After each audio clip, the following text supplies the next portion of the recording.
Hello, everybody. This is Connor James with Cybr Isa 4220. We will be discussing Imaps and DNS during this presentation regarding their technical details and security recommendations.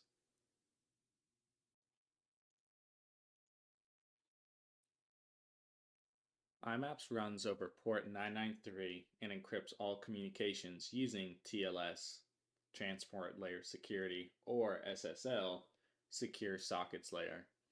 The key benefit here is that both the user's credentials and email data remain safe from eavesdropping or man in the middle attacks. Without this encryption, sensitive information like login details could easily be intercepted. When configuring an email server, ensuring it enforces encryption can make a significant difference in overall security. One of the major advantages to Imaps is its ability to synchronize emails across multiple devices in real time. This means that any changes, such as marking emails as read or moving them between folders, will reflect on all devices connected to the same account. This is particularly useful for users who switch between a phone, laptop, or desktop. Unlike POP3, which downloads and removes the emails from the server, Imaps keeps the emails stored on their server, allowing for seamless integration across platforms and numerous devices. Imaps is more than just sending and receiving emails, it also offers sophisticated email management capabilities. Users can organize their inboxes with flags, create custom folders, or retrieve partial messages. This reduces bandwidth usage when dealing with large email attachments or slow connections. These advanced features make it more efficient to manage larger inboxes, which is a significant benefit for businesses or users that have a high email volume.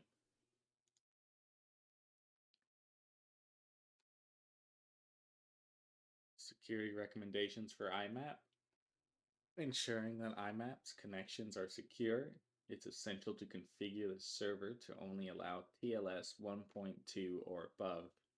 Older versions like SSL v3 are outdated and vulnerable to attacks like the Poodle attack.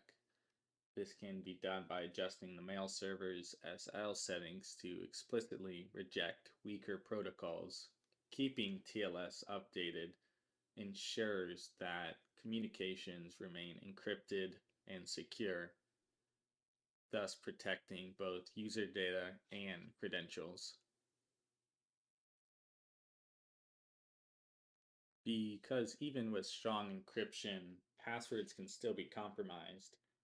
Adding an extra layer of security with two-factor authentication is essentially crucial.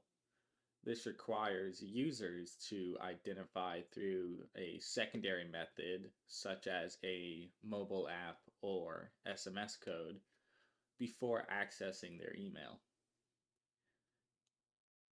In case somebody gains access to the password, this second layer prevents the logging in from any threat users that may have gained that original password due to this two-factor authentication. This can be set up through email services that support 2FA or external authentication systems. A smart security measure is to only allow connections to your IMAP server from specific trusted IP addresses.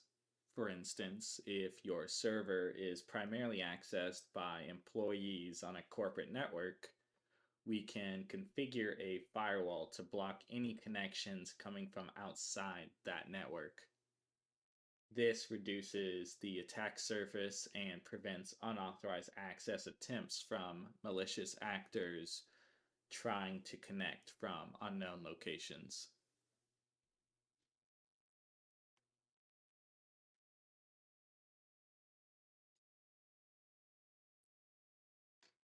Port 53 is the default port for DNS, handling both UDP and TCP traffic. UDP is preferred for regular queries since it's typically faster, and this makes it ideal for the brief request response model that DNS operates on.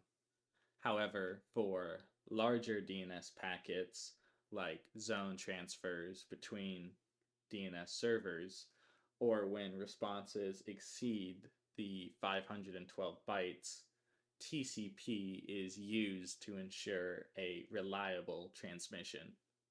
This balance between UDP speed and TCP reliability makes DNS highly efficient for everyday browsing. When you type a domain name into your browser, a DNS query starts the process of resolving that name into an IP address. First, it hits a recursive resolver, which is often your ISP's DNS server, which may have a cached copy of that IP address. If not, it then queries the root name servers, then moves to the TLD servers like .com or .org, then finally to the authoritative name servers for the domain. The entire process happens almost instantly, thus allowing us to reach websites in seconds without ever seeing the IP addresses behind them. DNS servers cache results for a defined period known as TTL, which means time to live. This means if a domain's IP address was queried recently, the server doesn't need to go through the entire query process once more. It can just be returned the cached result. This greatly improves the speed and also the efficiency of DNS, reducing the load on authoritative servers. However, once the TTL expires, the server would have to re-query for updated data. This ensures that changes to domain names, such as moving to a new hosting provider, is reflected over time.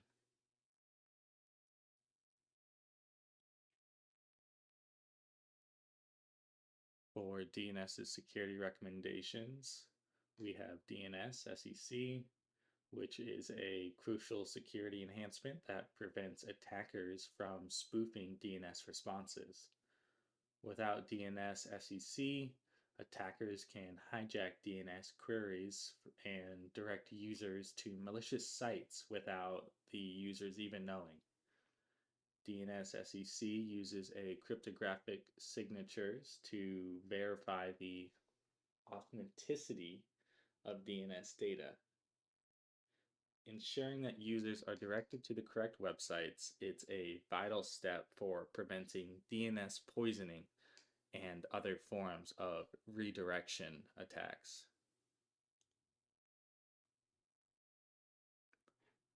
By default, many DNS servers are configured to handle recursive queries, meaning they can query other DNS servers on behalf of the client. This is fine for DNS resolvers, but authoritative DNS servers should have recursion disabled. This avoids being misused in DNS amplification attacks. Attackers often use open recursive DNS servers to flood a target with traffic. This causes a denial of service condition. Disabling recursion on these servers prevents this from happening. Zone transfers allow DNS servers to synchronize their records, but they can also be exploited if not properly secured. It's critical to configure access control lists or ACLs to restrict zone transfers to only authorized secondary DNS servers. Without these restrictions, attackers could potentially extract DNS data, leading to information leakage. This can be done by adjusting configuration of the DNS server to only permit transfers between specific IP addresses or trusted servers.